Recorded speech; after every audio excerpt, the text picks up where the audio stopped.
Hello everyone, welcome to Vishnu Economic School. So in this video we are going to discuss important questions from the chapter consideration. इससे previous video में हम consideration chapter complete कर चुके हैं और अब consideration chapter की इस last video में हम important question discuss करेंगे. So let's get started with today's session. So अब first question है, M offered a reward to anyone who would rescue his wife from a burning building. अब यहाँ पर M जो है वो ऐसा ऑफ़र कर रहे हैं, एक रिवॉर्ड ऑफ़र कर रहे हैं उसके लिए जो भी उनकी वाइफ को रेस्क्यू करेगा एक बर्निंग बिल्डिंग के अंदर से. A fireman risking his life brought out the wife. अब एक फायरमैन था वहाँ पर बर्निंग बिल्डिंग के बाहर, उसने उनकी वाइफ को जो है वो रेस्क्यू कर लिया. Is he entitled to recovery of the reward. अब वो ये क्वेश्चन पूछ रहा है कि जो फायरमैन है क्या वो उस रिवॉर्ड के लिए एंटाइटल्ड है. तो आप इस वीडियो को आप पॉज करिए और सोचिए कि अगर ये क्वेश्चन एग्जाम में होता तो आप इसका क्या आंसर देते. तो अब हम डिस्कस करते हैं कि इस क्वेश्चन का आंसर क्या होगा. तो क्वेश्चन ने ये पूछा था, is he entitled to recovery of the reward. तो इसका आंसर होगा येस. वो फायरमैन जो है वो एंटाइटल्ड है उस रिवॉर्ड के लिए जो एम ने ऑफ़र किया था, उसके लिए जो भी कोई उनकी वाइफ को रेस्क्यू करेगा उस बर्निंग बिल्डिंग में से. तो इस केस के अंदर आपको बेसिकली ये समझना है कि यहाँ पर जो कंसिडरेशन थी वो एक रियल कंसिडरेशन थी. कैसे कि उस फायरमैन ने भी अपनी लाइफ को रिस्क करके एम की वाइफ को बचाया था. तो इस केस में फायरमैन की अनयूजुअल ड्यूटी थी कि वो अपनी लाइफ के रिस्क पर किसी और की लाइफ बचाएं. तो इसीलिए यहाँ पर एम ने जो रिवॉर्ड अनाउंस किया था वो फायरमैन जो है वो उसके लिए एंटाइटल्ड है क्योंकि उन्होंने जो है उनकी वाइफ को बचा लिया है उस बर्निंग बिल्डिंग में से. तो इस केस में आपको कंसिडरेशन इज़ रियल एक्सप्लेन करना है, जिस पे हमने डिस्कस किया था कि फिज़िकली पॉसिबल होनी चाहिए कोई भी कंसिडरेशन, लीगली पॉसिबल होनी चाहिए, इल्यूजरी कंसिडरेशन नहीं होनी चाहिए. तो इस केस में ना ही यहाँ पर फायरमैन ने कोई इल्यूजरी कंसिडरेशन दिखाई थी, फिज़िकली पॉसिबल भी था, उन्होंने अपनी लाइफ को रिस्क करके भी बिल्डिंग में से उनकी वाइफ को बचाया. तो इस केस में लीगली भी वो पॉसिबल था. तो इसीलिए यहाँ पर जो कंसिडरेशन हुई वो एक रियल कंसिडरेशन मानी जाएगी और यहाँ पर फायरमैन जो है वो एंटाइटल्ड होंगे उस रिवॉर्ड के लिए जो एम ने अनाउंस किया था. अब नेक्स्ट क्वेश्चन डिस्कस करते हैं. सेकंड क्वेश्चन है, A and B are friends, B treats A during as illness. अब ए एंड बी जो हैं वो फ्रेंड्स हैं और बी ने ट्रीट किया है ए को उनकी इलनेस में. आपको ये एग्जाम्पल जो है वो याद आ गया होगा, हम ये एग्जाम्पल पहले डिस्कस कर चुके हैं. तो B does not accept payment from A for the treatment and A promises B son X to pay him ₹1,00,000. तो यहाँ पर बी जो है वो कोई भी पेमेंट ए से एक्सेप्ट नहीं करता just because A and be friends हैं. और यहाँ पर फिर ए प्रॉमिस कर देता है कि वो बी के सन को जो एक्स है उनको पे करेगा ₹1,00,000. मतलब यहाँ पर ए ऐसा प्रॉमिस कर देते हैं कि वो बी के सन को जो है वो ₹1,00,000 ट्रांसफ़र कर देंगे. वो अब A being in poor circumstances is unable to pay. अब यहाँ पर ए जो हैं वो फाइनेंशियली उनके सर्कमस्टांसेस जो हैं वो ठीक नहीं होते और वो ₹1,00,000 जो उन्होंने प्रॉमिस करे थे वो पे नहीं कर पाते. X shoes A for the money. अब यहाँ पर जो बी के सन है एक्स वो ए पर केस फाइल कर देते हैं. अब यहाँ पर आपको बताना है कैन एक्स रिकवर, क्या एक्स जो वो अमाउंट था ₹1,00,000 का वो रिकवर कर सकते हैं ए से. तो आप गेस करिए इसका आंसर, उसके बाद हम इसका करेक्ट आंसर डिस्कस करेंगे.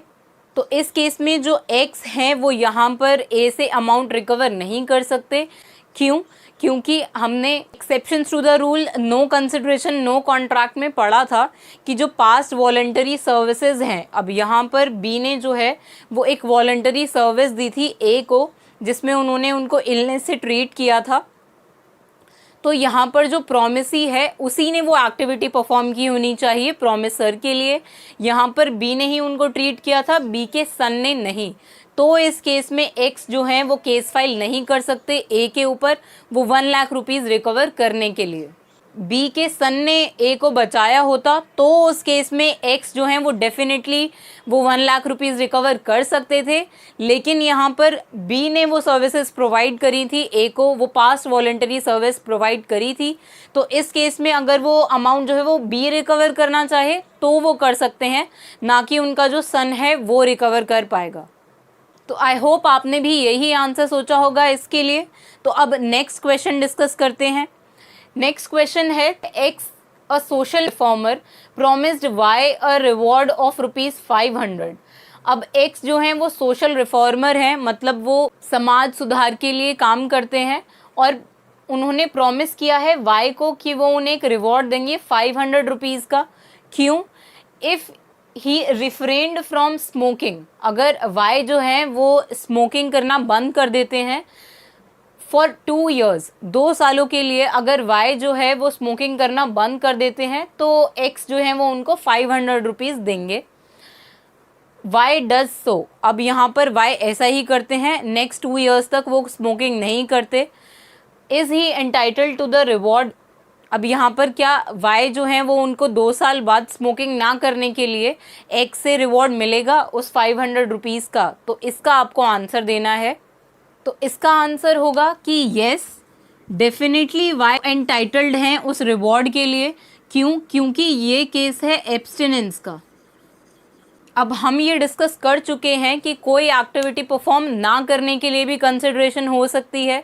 अब इस केस में वाई को वो एक्टिविटी जो कि है स्मोकिंग, उनको स्मोकिंग ना करने के लिए 500 रुपीज़ मिल रहे थे, तो इस केस में एब्स्टिनेंस के ऊपर वो कंसिडरेशन थी कि अगर वाई जो है वो स्मोकिंग नहीं करेंगे 2 years के लिए तो एक्स उनको 500 रुपीज़ देंगे। इस केस में अगर वाई जो है वो ऐसा ही करते हैं अगले 2 सालों के लिए कि वो स्मोकिंग नहीं करते, तो इसका मतलब उन्होंने अपनी पार्ट ऑफ ऑब्लिगेशन पूरा कर दिया स्मोकिंग ना करके, और अब वाई को अपना पार्ट ऑफ ऑब्लिगेशन पूरा करना है उनको 500 रुपीज़ का रिवॉर्ड देकर।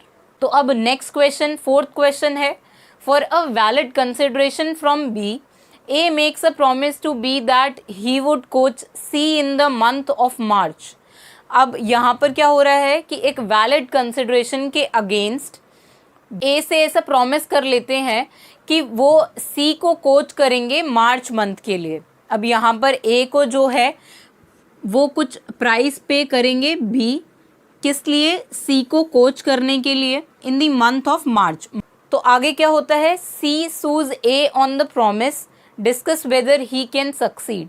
अब यहाँ पर सी जो है वो ए पर केस फाइल कर देते हैं और अब हमें बताना है कि जो सी हैं क्या वो सक्सीड कर सकते हैं, क्या वो ऐसा कर सकते हैं कि वो ए पर केस फाइल कर पाएँ।